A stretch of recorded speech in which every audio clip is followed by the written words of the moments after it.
विराट कोहली दी modern legend, जिन्होंने team India के लिए 26,000 से ज्यादा रन बनाए। Number 47 for Virat Kohli.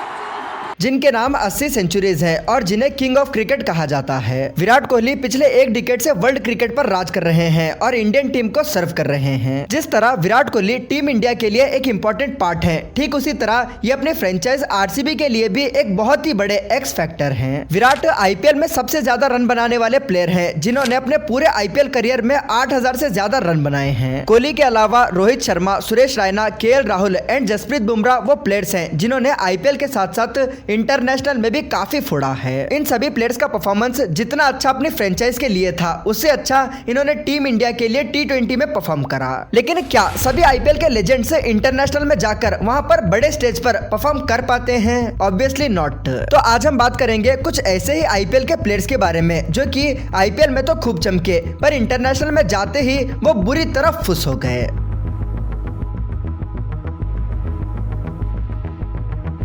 List में पहले नंबर पर है मुरली विजय। अगर आपने पास्ट 10 ईयर से आईपीएल को फॉलो करा होगा तो आप डेफिनेटली मुरली विजय को जानते होंगे। किसी टाइम पर मुरली विजय सीएसके के लिए एक इम्पोर्टेंट पार्ट थे, जिन्होंने सीएसके को कई सारे क्रूशियल मैचेस जिताए हैं। 2010 के आईपीएल में मुरली विजय अनस्टॉपेबल थे। इन्होंने इस सीजन 458 रन बनाकर सेलेक्टर्स का अटेंशन अपनी तरफ ग्रैब करा। इसी साल आईपीएल के फॉर्म को देखकर मुरली विजय का इंटरनेशनल T20 में डेब्यू हुआ, बट इंटरनेशनल T20 में मुरली विजय आईपीएल के फॉर्म को कैरी नहीं कर पाए। आईपीएल में इनके नाम 2600 से ज्यादा रन हैं with the average of 26 and with the strike rate of around 122। वहीं अगर हम विजय के इंटरनेशनल करियर की बात करें तो undoubtedly Murali Vijay red ball के काफी अच्छे बैट्समैन थे, बट वहीं पर शॉर्टर फॉर्मेट में मुरली बुरी तरह फेल हुए। खेले गए 9 मैचेस में इन्होंने सिर्फ और सिर्फ 18 की मामूली एवरेज और सिर्फ 109 के बुरे स्ट्राइक रेट से 159 रन बनाए। अनलाइक T20, ओडीआई में भी इनका परफॉर्मेंस कुछ खास नहीं था और फिर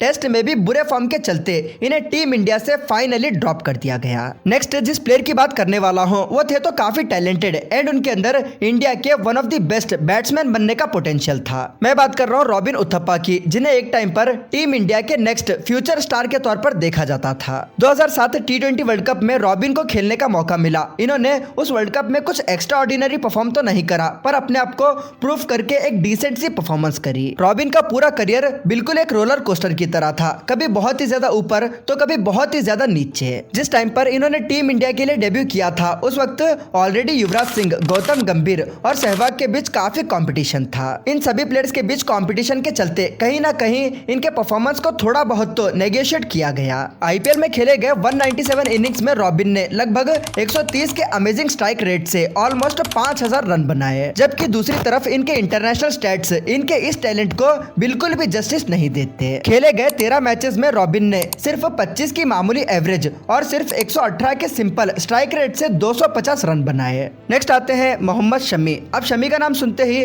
आप में से बहुत सारे लोग ऑफेंड हो जाएंगे, but wait, let me clear it. No doubt Shami India के one of the best bowler हैं, जिन्होंने पिछले कई सालों से इंडिया की पेस बॉलिंग को लीड करा है। अगर आप टेस्ट और ओडीआई में मोहम्मद शमी के स्टैट्स देखोगे तो वह सच में काफी लाजवाब हैं, बट वहीं पर अगर आप इनके यही स्टैट्स को T20 में देखोगे तो वह काफी ज्यादा साधारण दिखेंगे। आईपीएल 2019 में मोहम्मद शमी पंजाब के लिए एक एक्स फैक्टर थे, जिन्होंने पंजाब की बॉलिंग को लीड करा था। इसके बाद साल दर साल इनकी बॉलिंग काफी ज्यादा इंप्रूव हुई और आईपीएल 2022 में जीटी की तरफ से खेलते हुए 16 मैचेस में 20 विकेट लेकर इन्होंने जीटी को फाइनल तक पहुंचाया। आईपीएल 2023 से शमी के लिए एक बेस्ट ईयर था, जहां पर खेले गए 17 मैचेस में इन्होंने 28 विकेट लेकर पर्पल कैप अपने नाम करी। शमी के ओवरऑल स्टैट्स देखें तो इन्होंने 110 मैचेस में 8.4 की अमेजिंग इकोनॉमी से लगभग 127 विकेट लिए, जो कि सच में लाजवाब है। बट वहीं पर अगर हम शमी के T20 स्टैट्स पर नजर डालें तो शमी ने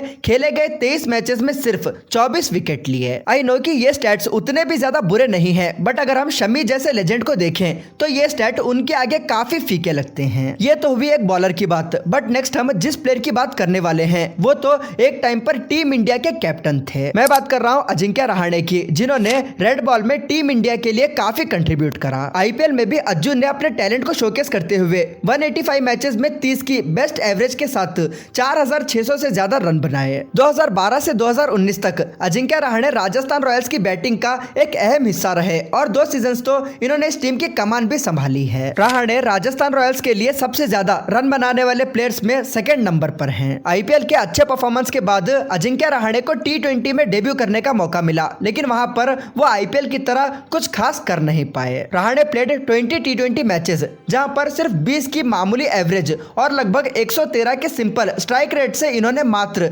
375 रन बनाए। तो सिंपल सी बात है, रहाणे ने टेस्ट में तो काफी फोड़ा है, बट अगर बात T20 की करी जाए तो इन्होंने T20 में बस अपने टैलेंट को वेस्ट करा है। हमारे जो नेक्स्ट प्लेयर हैं, उन्होंने किसी टाइम पर आईपीएल की सबसे फास्टेस्ट सेंचुरी मारी थी। मैं बात कर रहा हूँ the power house Yusuf Pathan की, जो कि अपनी पावरफुल बैटिंग के लिए खूब जाने जाते थे। पठान कई सालों तक केकेआर के लिए फिनिशर का काम करते थे और एक टाइम पर इनके पास आईपीएल की फास्टेस्ट सेंचुरी थी, जो कि इन्होंने 2010 में मुंबई के अगेंस्ट सिर्फ 37 डिलीवरीज में बनाई थी। पठान की अमेजिंग ऑलराउंड एबिलिटी के चलते इन्हें 2007 के T20 वर्ल्ड कप में सेलेक्ट करा गया था, लेकिन वहां पर इन्हें खेलने का मौका नहीं मिला। ओवरऑल आईपीएल में पठान के स्टैट्स अनबिलीवेबल हैं, जहां पर खेले गए 174 मैचेस में 30 की एवरेज से इनके नाम 3200 रन हैं। मगर जब पठान की इंटरनेशनल लेवल पर अपनी एबिलिटी दिखाने की बारी आई तो पठान बुरी तरह फेल रहे। खेले गए 22 T20s में पठान ने 18 की एवरेज से सिर्फ 236 रन बनाए। बॉलिंग में भी इन्होंने कुछ खास नहीं करा। 33 की एवरेज से इनके नाम बस 13 विकेट्स हैं। तो जाहिर सी बात है, ये पावर पैक प्लेयर अपने आईपीएल के स्टैट्स को इंटरनेशनल लेवल पर कन्वर्ट नहीं कर पाए। हमारे नेक्स्ट प्लेयर है अंबती रायडू, जो कि आईपीएल की 2 सबसे मोस्ट सक्सेसफुल टीम्स का एक टाइम पर अहम हिस्सा थे। 2019 के वर्ल्ड कप में जब रायडू की जगह विजय शंकर को टीम में इंक्लूड करा गया तो इसकी काफी ज्यादा आलोचना हुई। 2010 में एमआई को ज्वाइन करने वाले रायडू ने साल दर साल इस टीम की बैटिंग को स्ट्रॉन्ग करा और एमआई के टॉप स्कोरर की लिस्ट में आते रहे। आईपीएल 2010 में भी जब एमआई को 190 जैसा बड़ा टारगेट सिर्फ 14.3 ओवर में चेस करना था, तब भी रायडू ने सिर्फ 10 बॉल में 30 रन की एक महत्वपूर्ण पारी खेली थी। इस मैच को आराम से जीतकर मुंबई क्वालिफाई तो हुई ही, लेकिन इसके अलावा रायडू की भी खूब तारीफ हुई। इसी साल इनका T20 इंटरनेशनल में डेब्यू हुआ, लेकिन रायडू आईपीएल की तरह इंटरनेशनल में अपनी छाप नहीं छोड़ पाए। खेले गए 6 T20 मैचेस में इन्होंने सिर्फ 10 की मामूली एवरेज से 42 रन बनाए हैं, जबकि ओवरऑल आईपीएल में लगभग 28 की एवरेज के साथ इनके नाम 4500 रन हैं। तो यस, आईपीएल में अच्छा खेलने के बाद ये इंटरनेशनल लेवल पर जाकर वहां पर बुरी तरह फ्लॉप रहे। नेक्स्ट हमारे जो प्लेयर हैं वो आईपीएल में 192 विकेट के साथ आईपीएल के दूसरे सबसे ज्यादा विकेट लेने वाले प्लेयर हैं। मैं बात कर रहा हूँ पीयूष चावला की, जो कि इंडीड एक आईपीएल लेजेंड हैं। 2008 आईपीएल में डेब्यू के साथ ही 15 मैचेस में 17 विकेट लेकर चावला जी ने अपनी प्रेजेंस साबित कर दी थी। चावला जी ने आईपीएल के 2008 से 2024 तक सारे सीजन्स खेले और इनका परफॉर्मेंस भी लाजवाब रहा। आईपीएल में चावला जी ने 192 मैचेस में 192 विकेट लेकर अपने आप को एक आईपीएल का लेजेंड बनाया। लेकिन वहीं 2010 में T20 इंटरनेशनल में डेब्यू करने वाले पीयूष चावला का करियर 7 मैचेस में सिर्फ 4 विकेट तक ही सीमित रहा। हॉनेस्टली जब मैं इस वीडियो की रिसर्च कर रहा था तब मुझे इस लिस्ट में सबसे बड़े प्लेयर संजू सैमसन लगे। संजू ने आईपीएल 2013 में आरआर की तरफ से अपना डेब्यू करा। डेब्यू के बाद से ही संजू ने अपने आप को एक प्रॉमिसिंग यंगस्टर की तरह प्रूफ करा। 2013 से 2015 के बीच संजू सैमसन ने आरआर के लिए एक इम्पोर्टेंट यंगस्टर का रोल निभाया। संजू के बेबाक अंदाज और स्ट्राइकिंग एबिलिटी के चलते एक टाइम पर इन्हें इंडिया के नेक्स्ट विकेट कीपर के तौर पर देखा जा रहा था। संजू ने अपने पूरे आईपीएल करियर में लगभग 30 की अमेजिंग एवरेज और 139 के सुपर स्ट्राइक रेट से 4400 रन बनाए। इनके इस अमेजिंग आईपीएल करियर के चलते संजू टीम इंडिया में एक परमानेंट स्पॉट तो डिजर्व करते ही थे, लेकिन ये संजू की ही गलती थी जो वो आज तक टीम इंडिया के फर्स्ट चॉइस विकेट कीपर नहीं बन पाए। एक्चुअली जब भी संजू को टीम इंडिया के लिए खेलने का मौका मिला तो वो उस मौके को अच्छी तरह नहीं बुना पाए। खेले गए 25 T20 मैचेस में बस इन्होंने 18 की मामूली एवरेज से 374 रन बनाए, जो कि संजू की एबिलिटी के हिसाब से